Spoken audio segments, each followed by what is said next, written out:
Младите лекари кои се вклучија во борба против COVID-19 во државата може да се надеваат на постојано вработување.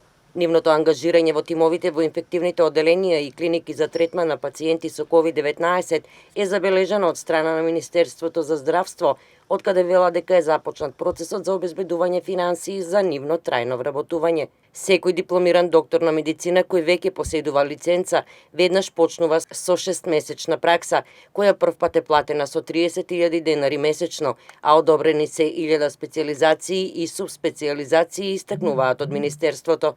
За соодветното вреднување на младите лекари во државата, ресорното министерство веќе има дадено согласност за 5000 вработувања, а колку од нив ќе се однесуваат на нови вработувања во Штипската клиничка болница, ќе се дознае во наредниот период. Директорот, доктор Ален Георгиев, вели дека од почетокот на пандемијата во клиничката болница нема евидентирано нов медицински персонал, но доколку од Министерството за здравство одобрат финансиски средства, ќе има нови вработувања и во Штип.